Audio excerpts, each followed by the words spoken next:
Europan ahotsa altxatzeko momentua da. Euskal Herria nazioa gara. Gerrarik ez, bakea nahi dugu. Beti, beti antifasistak. Egin dezagun orain. Ekainaren 9an, Euskal Herritarron ahotsa Europara. Orain Errepublikak. Bozkatu Euskal Herria Bildu.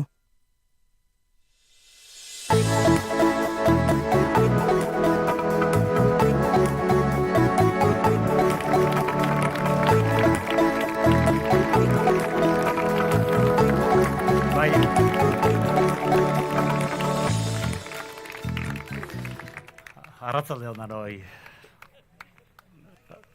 Egiari zor, raro egiten da hemen atrila eukita horrela hitz egitea. Bueno, ongi etorri gaurko ekitaldira. Aurrekoan, udaletxean oso bisita berezia izan genuen. Bueno, herrian izan genuen oso bisita berezia.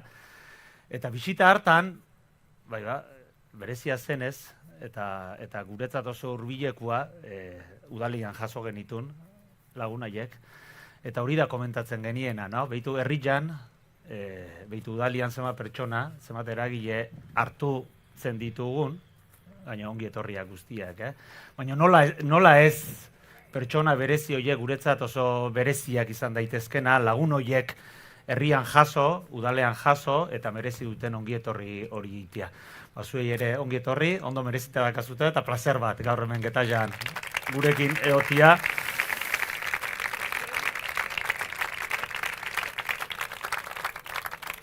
Leku berezia, guk beti izaten dugu, Getaia ez dala ulertzen moi gabe, eta moi ez dala ulertzen Getaia gabe.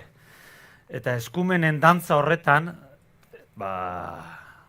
Getaitik nahiko urrun gelditzen dan, edo gelditu arazi duten eremu bat da, eta ez luke horrela izan berko. Badakit, beste eskumen batzuk, beste hauteskunde batzukin lotuko genitula, gero aipatuko deten bezala, hauteskundearekin ere harreman zuzena dun eremu bat da. Eta atzean ditugun ontzio jei, zuzenean eragiten dien hauteskunde batzuk.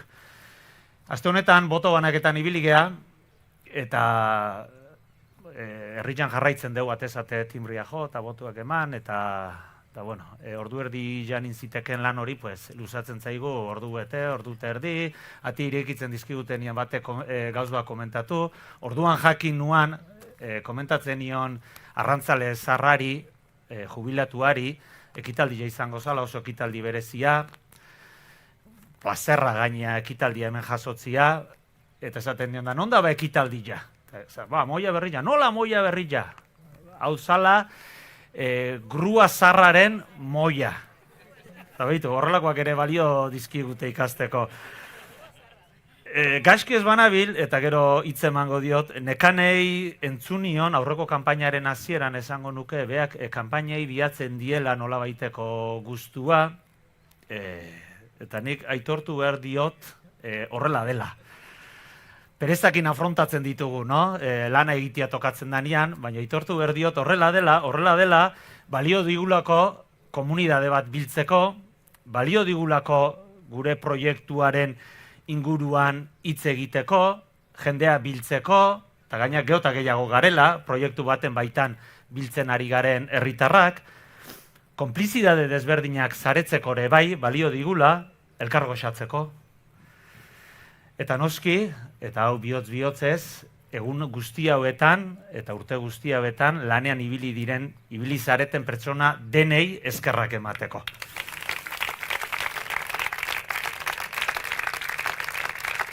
Komentatzen nizuen hasieran, leku paregabean gaudela, Europar parlamentuko hauteskundea betaz hitziteko, boto banaketan erala komentatzen zidan, nik gaizki ez bana bilbera berdintasun teknikaria da, eta berak esaten zian, jode, ez gara kostiente ze importantzi daukaten hauteskunde hauek, baina gai honetan ere, zorionez gaina komentatzen zuen.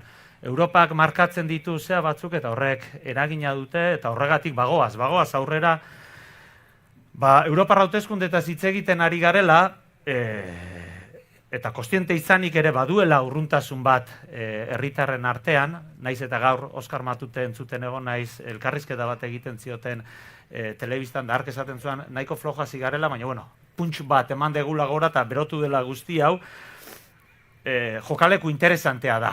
Europar hauteskundeak, jokaleku interesantea da, guretzat, eta leku horregatik nioen lekua proposa zela, arrantzaren inguruko erabaki oso importantetan, oso importanteak ere, hartzen direlako, baita gure aldarrikapen nazionalak ere lantzeko balio digulako, beste nazioekin elkarlana bultzatu daitekelako, eta burujabetza prozesu horretan ere urrats importanteak eman daitezkelako, eta nola ez, eskuinaren, ultraeskuinaren, fasismoaren aurrean ere eskerreko alternatiba bat eraikitzeko jokaleku oso beharrezkoa delako. Ez naiz gehiago luzatuko, gaur bi inbitatu edo bi protagonista nagusi ditugu Nekane eta Arnaldo, eta Nekaneri hitz ematen diot.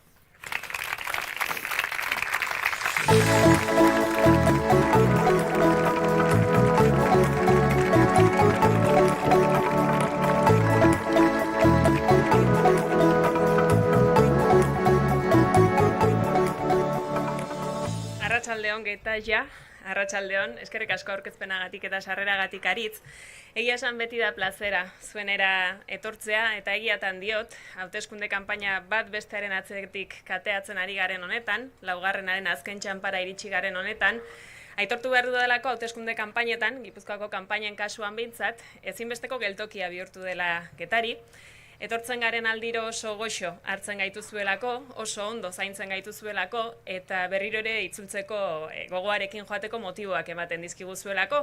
Gaurkoa izan daiteke bat, halako plaza ederra bete duzuelako, beraz, eskerrik asko eta bi bazuek.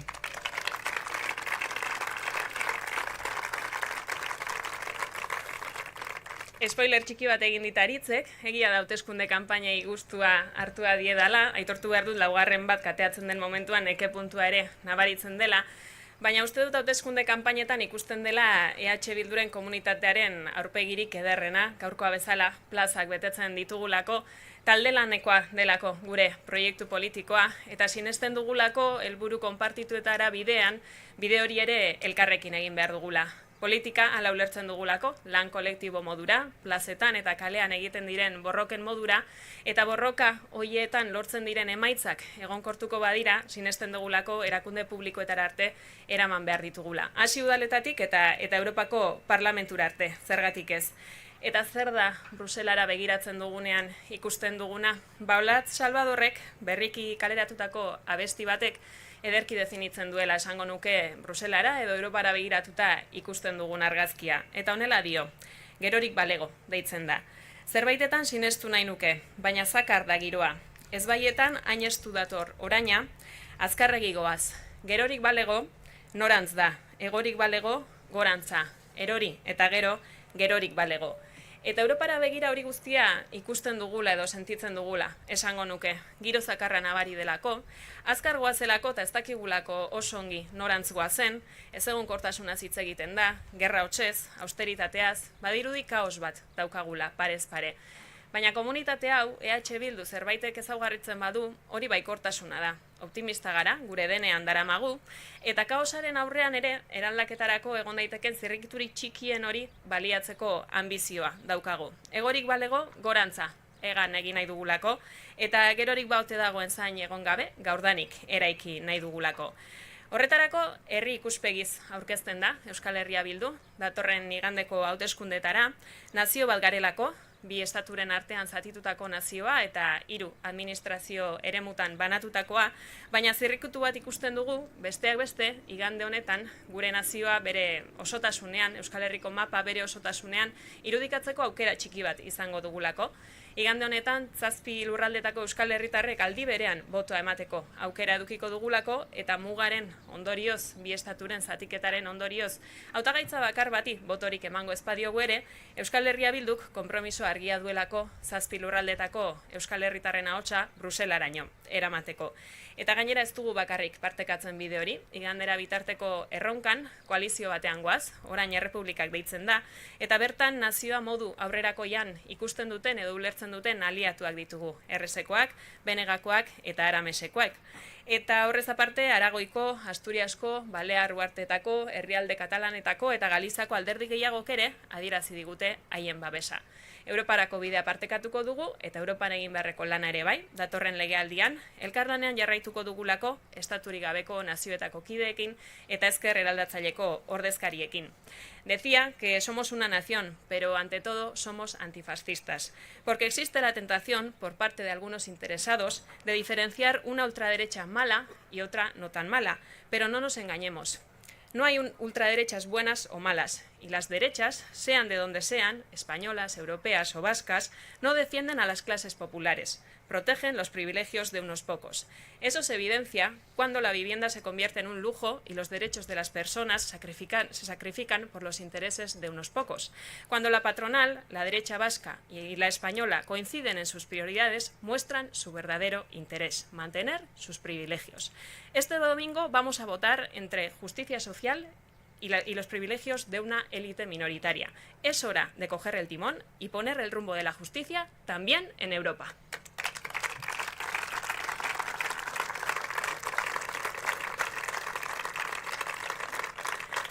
Ez dagoelako eskuin mutur hoberik eta muturreko eskuin okerragorik, eskuinak izan Espainiarra, Europarra zein Euskalduna, ez dituelako klase herritarrak babesten, gutxi batzuen privilegioak baizik. Hori da, argi ikusten dena, etxe bizitza luxu bihurtu digutenean, eta jendearen eskubideak gutxi batzuen interesen arabera sakrifikatzen dizkigutenean. Patronala eta Espainiar zein Euskal eskuina bat datozenean lehentasunak zehazterako orduan, agerian geratzen da haien egiazko asmoa zein den. Beren privilegioak mantentzea. Igande honetan, elite minoritarioen privilegioen eta justizia sozialaren artean hautatzeko emango dugu botoa, eta iritsi da garaia lemari heldu eta Europa ere justiziaren norabidean jartzeko.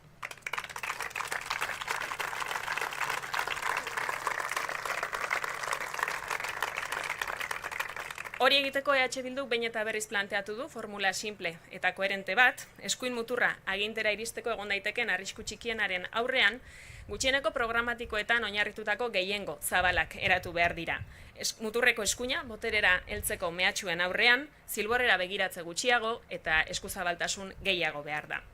Eta gerra danborren soinuak ere entzuten ditugu, Europaraso egiten dugunean. Are gehiago, gerren konponbide gisa zer proposatzen duten ikusita, kezka sortzen zaigu. Eskalada militarra eta jendearen sufrimendua areagotzen duten neurriak bata bestearen atzetik entzuten ditugulako. Baina Ukrainako edo Palestinako egoeraren konponbidea soil-soilik negoziazio maietatik eta elkarrizketaren bidez etorriko da. Eta beraz, ez du zentzurik milaka lagun sakrifikatzen jarraitzeak, ez du zentzurik telebisatutako genozidio bati eusteak. Europari esku hartze askoz ere zuzenagoa eskatu behar diogu. Ez delako onargarria, egun batean Palestinar estatuaren aitortza egitea eta hurrengoan Israeli armak saltzen jarraitzea. Gu, beti egongo gara Palestinarren ondoan eta beti babestuko dugu, geure aldarrikatzen dugun bezala, estatu izateko haiek duten eskubidea.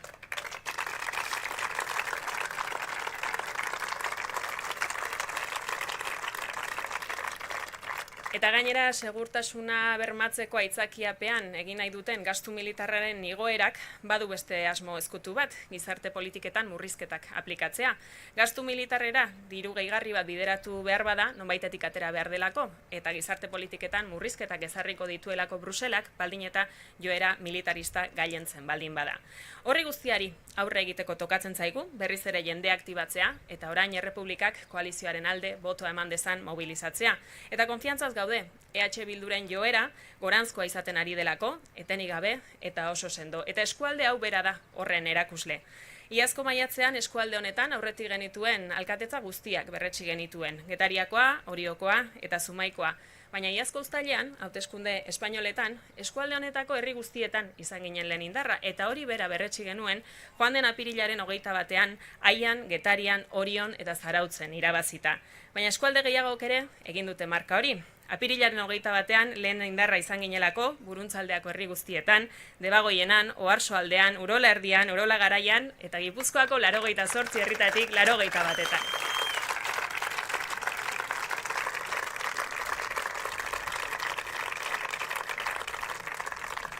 Eta orain zer, orain gauza bera egin behar dugu, Hego Euskal Herri osoa kontuan hartuta, lehen indar politikoa izan behar dugu igandeko hauteskundeetan, Fernando Barrena 5 urtez eurodiputatu izan dadin. Igandean Euskal Herriko mapak kolore propioz argi egitea behar dugu, joera atzerakoien aurrean ozen adierazteko aurrera eta urrunera egin nahi duen herri bat dagoela hemen. EH Bilduren berde turkesa nagusi izango duen mapa horrekin gainera, oinarri sendo bat ezarriko dugu 2027ko urrengo hauteskunde ziklorako. Eta bide horretan, ezinbestekoa da, izan da eta izango da, herri eta auzoetako kideen lana. Ezinbestekoak zarete zue guztiok eta hemen falta diren beste 10 eta 10 kide. Orain arte ere, ingurukoak eta urrutixeagokoak denak mugiarazi dituzuelako, aurreko aldi guztietan, boto bakoitzaren garrantzia helarazi diezuelako, etorkizuneko erabakietan egungo keinu txikiek ze pixu daukaten kontatu diezuelako eta milaka boto emaile mobilizatu dituzuelako. Horren emaitza da, Hego Euskal Herrian 400.000 botoko langa gainditu duela EH Bilduk. Baina argi dugu botoiek ez direla gure propietatea edo gure ondare pribatua. Botoa norberea dela. Eta herritarrak erabakitzen duela, aldian eskuan duen tresna horrekin nori emango dion konfiantza eta nori erretiratuko dion babesa. Horregatik, erantzukizunez jarraituko dugu inurri lanean, lortu dugun babes herritarra mantentzeaz gain, areagotzea ere nahi dugulako. Eta uste dut badugula horretarako sekretua. Asko apreziatzen dudan lagun baten hitzetan kontatuko dizuet, ez dut bere izenik hemen aipatuko grazia gutxi egingo diolako, baina entzuten baldin badago, hitzetan bere burua errekonozituko du, eta honela zioen iazko maiatzean. Hemos ganado sobre todo y ante todo porque ya no solo nos hemos puesto a hablar al país, sino que este nos está escuchando. Nos ha dado la oportunidad para ello, no lo desaprovechemos. Ez dezagun aukerari gal. Adieraz diezaiegun entzuteko prest dauzkagun herritarroiei guztiei ez diegula hutsik egingo, lanean jarraituko dugula, baita Bruselan ere. Ezin dugulako leku bakar bat libre utzi. Libre gera daiteken tokia muturreko eskuinak okupatzeko arriskuaren aurrean. EH Bildu da, Euskal Herritarrek boto antifasista emateko aukera bakarra, EH Bildu da gerren aurka eta bakearen alde bozkatzeko aukera bakarra, eta EH Bildu da herrien eta herritarren eskubideen alde botoa emateko aukera bakarra. Hauteskunde ziklo bateko azken mugarrian egotea espero dugu, baina horregatik ez dizuet azken esfortzurik eskatuko, beste bat baizik, izan ere ezaztu behin eta berriz egitea dagokigula, egingo dugula, behar den aldi guztietan egingo dugula, gurea Euskal Errepublika buru jabea delako. Biba zuek!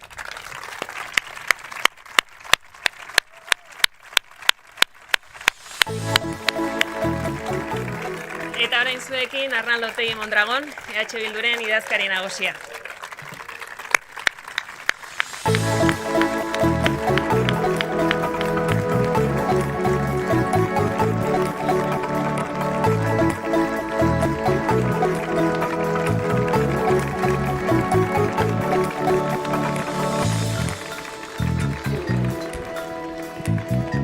Arratsaldeon guztioi, arratsaldeon Getariako jendeari, Zumaitar batzuk ere ikusten ditu, txintxo Getarian, ez da ohiko gauza hori?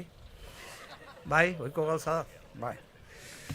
Bueno, egia da, batzuk esaten dutela kanpaina luzatzen ari dela, eta egia da gu indartuta egiten ari garela ere kanpaina hau. Laugarren kanpaina da, epe motzean, baina uste dugu ardurarekin egiten dugula kanpaina horiek hemen aipatu izan duen bezala guk eta gurea herriarekin eta herritarrekin gure erreflexioa, gure proposamena, gure kezkak eta gure proposamena konpartitzea delako eta horrekin egiten dugu bide bat, ez? Eta zentzu horretan, bueno, posgarria da kanpaina elektoralak ez bakarrik, baina ematen digutelako aukera bat nolabait ere jendearekin solasteko, jendearen kezkak entzuteko eta jendearekin bide bat konpartitzeko. Hori da ezker independentistaren xedea eta hori da ezker independentistaren estiloa. Zentzu horretan, bueno, kanpaina bukatzear dagoen honetan, badago gauza bat beste egunean aipatzen genuen, nolabait ere marko amankomun baten inguruan hitz egiten dute hainbat eta hainbat aktore politiko. Hau da, mundu guztia etorri da marko batetara nun esaten duen ultraeskuina zegaiztoa den, eskuinazek arriskuak egartzen dituen herritarrei, emakumei, gaztei, nazioei, eta bar, eta gu postu egiten gera marko horretan, nolabait ere mundu guztiak bat datorrelako esaten halako marko batek eta halako indar politikoek nolabait ere ez direla onak eta kaltegarria direla, ez bakarrik Euskal Herriarentzat, munduko nazioentzat eta munduko langileentzat. Baina ni gaur hemen Alemaniako poeta eta antzerkegile bat gogora ekarri nahi dut, Bertolt Brecht. Bere garaian poema bat idatzi zuelako eta poemaren izena hau zen. Irakurtzen duen langile baten galderak. Eta nolabait ere, titulua ere polita da. Preguntas de un trabajador que lee. Zen eta orain denak etorri direnean halako marko batetara guk galdera batzuk ditugu egiteko.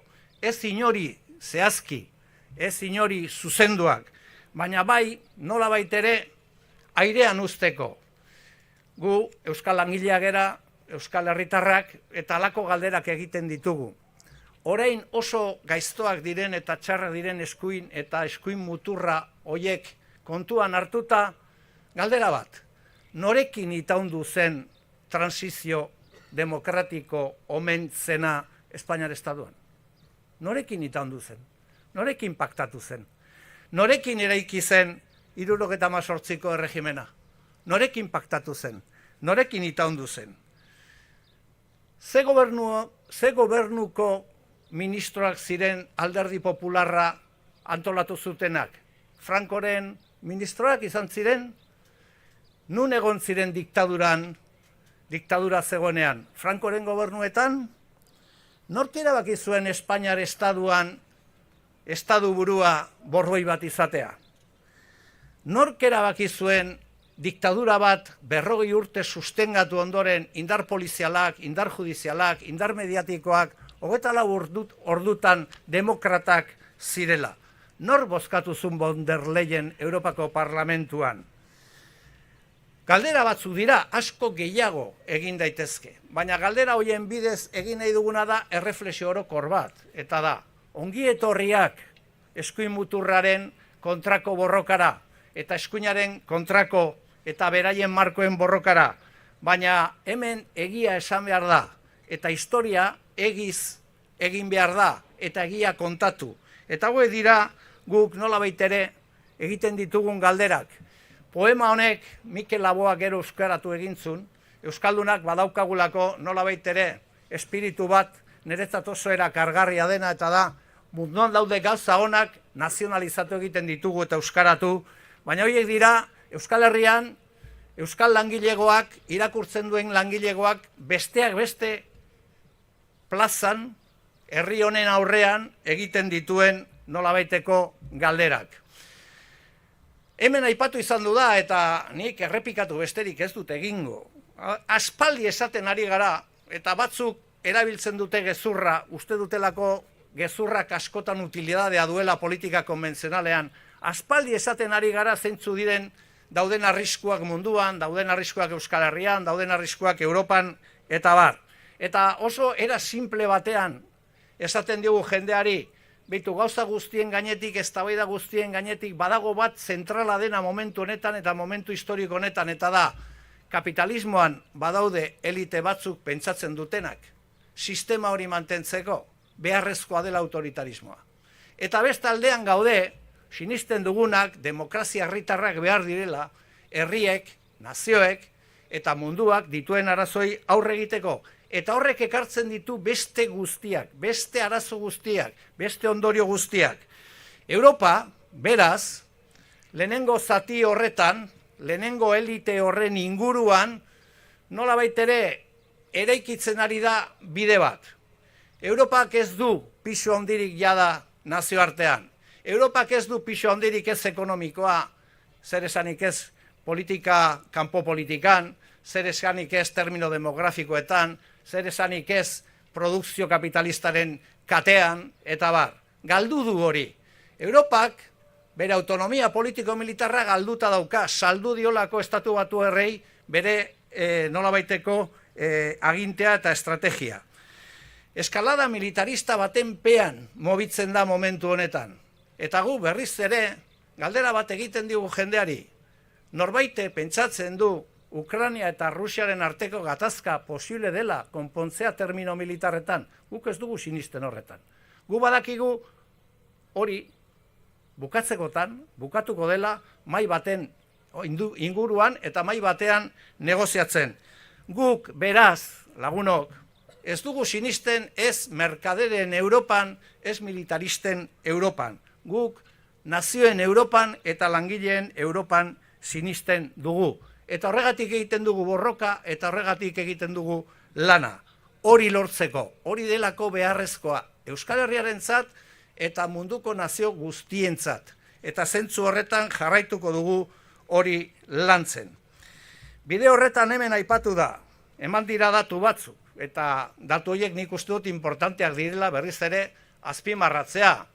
Gaur Getarian hitz egiten duna, eta hitz egiten du mugimendu politikoa Euskal Herriko lehen indar politikoa da, Euskal Herria bere osotasunean hartuta. Eta horrek ardura berezia ematen digu, ardura oso berezia ematen digu. Jendeari nolabait ere egiten ditugun proposamen eta reflexioak tentuz partekatzeko, ardura guztiaz partekatzeko, ardura nazional guztiarekin partekatzeko. Guk datorren beratzean, berriz ere Euskal Herria beste kolore batzuekin margotuko dugu. Eta horrek ere berriro frogatuko dugu nazio ezberdin bat garela. Ez besteak baino hobea ero txarragoa, ezberdina baizik. Gure ustez, ziklo elektoral baten, espero dezagun, bukaeran gauden, eta ginda jarri bertzaio pastelari.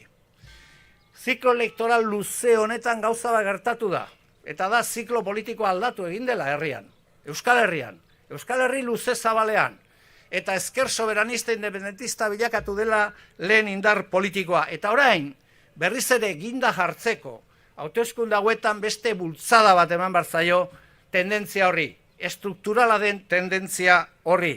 Zen eta Europa oso importantea da, baina gure jokaleku estrategikoa Euskal Herria da. Eta Euskal Herrian tendentzia hori, nolabait ere, bultzatu, egonkortu eta konsolidatu behar dugu. Eta nik ez dakar zalantzarik egingo dugula, olatu honean gaudelako, eta olatu hori aprobetxatuko dugulako. Beti bezala, ardura guztiarekin, irrifar batekin, eta lasaitasun estrategiko guztiarekin. Bertolt Brechtek, nonbait, esan zuen, berarentzat Picasso pertsona importante bat izan zela bere bizitzan. Bai? Picasso militante antifascista eta komunista zen, eta zentzu horretan Picasso eta Bertolt Brecht nolabait ere Euskal Herrian lotzerik badago. Lehenengo egin ditudan galderak errepikatuz. Eta bigarrena Picasso Gernika margotu zuelako. Eta herri hau Gernikako herria da, Gernikako seme-alaben herria da. Eta mundu osoan badakite zer dan Gernika, eta zer gertatu zen Gernikan. Orain, magia egiten dugulako, eta magikoak garelako, eta gau magikoak eraikitzen ditugulako, nik uste dut beratzean badaukagula aukera bat ere arte politikoa egiteko, Gernika berri bat margotzeko, botoen bidez. Eta boto hoien bidez Euskal Herriaren mapa osoa, antifascismos, feminismos, sozialismos, independentismos, margotzerik badaukagula. Beste arte politiko bat eskainiko diogu munduari, erakutsiko diogu badela herri txiki bat. Herri txiki bat Europan, beste herriekin konparatuta, beste tendentzia estruktural batzuk bultzatzen dituena. Imperialismoaren aurrean autodeterminazioa eta burujabetza, militarismoaren aurrean bakezalea den herri bat, eta nolabait ere injustua den sistema ekonomiko baten aurrean, sistema justo baten aldeko apostua egiten duen herria. Horregaitik lasai gaude, eta pozik gaude, eta gainera oso pozik gaude ere gauza bategatik, berriz ere kanpaina bat egiten ari gara EH Bildu estailekin, gure estiloarekin, beste guztietaz hitz egin gabe, guretaz hitz egin da.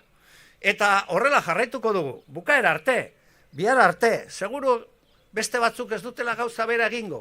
Ez zaigu inporta, lasai gaude, pazientzia estrategikoa dugu, gero eta indartsuago gaude eta gero eta jende gehiago dago babesten gure proiektu politikoa.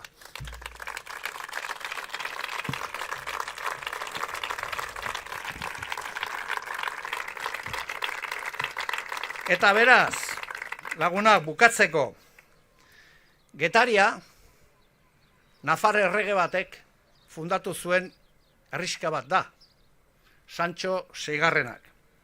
Eta nik uste dut justizia poetikokoa dela, nolabait ere esatea gaur, orain Getariak eta Euskal Herriak bere osotasunean badaukagula aukera politiko-poetiko polit bat, eta da Euskal Herriaren izenean embajadore bat bidaltzea Bruselasera Nafarra dena.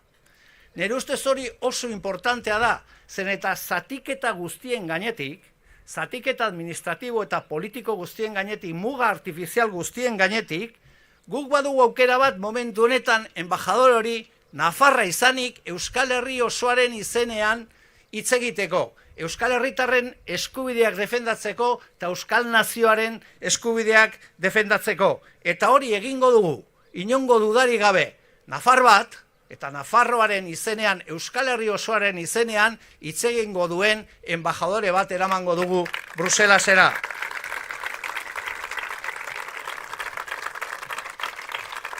Es hacer un poco justicia poética, político-poética. Sancho VI de Navarra fundó esta villa y ahora tenemos la posibilidad de, por encima de las divisiones artificiales, por encima de las divisiones administrativas, por encima de las fronteras que no reconocemos, es posible que un navarro, en este caso Fernando Barrena, vaya y le nombremos entre todos y todas haciendo arte político en una urna, en miles de urnas, en este país, en el sur de este país, hacerlo embajador de los trabajadores, de los derechos sociales y de los derechos nacionales de este país. Y eso es lo que vamos a hacer el día 9 de junio. EH Bildu Style. Nosotros y nosotras nombramos embajadores en Madrid y en Bruselas, con nuestro voto, con el apoyo popular y con el apoyo de la gente. Horregaitik, lagunak lasaitasun guztiarekin, berriro diot, irrifarre handi batekin, gauza bat esaten dizuet. Si nosotros vamos a votar, nosotros ganamos. Si nosotras vamos a votar, nosotras ganamos. Orduan, irrifarre soberanista eta antifascista batekin bozkatzera jungo gera.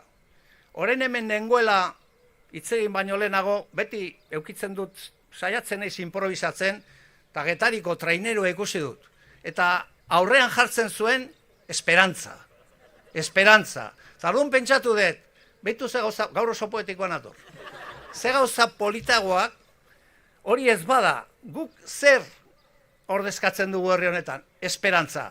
Langileen esperantza, gazten esperantza, emakumen esperantza eta nazio honen esperantza. Horretarago, esperantza hortzimugan jarri behar da. Eta hori bai, lema ongi helduta eramango dugu, bukaera arte. Euskal Herria, Euskal Errepublika Independiente bat izan arte. Gora zuek eta animo!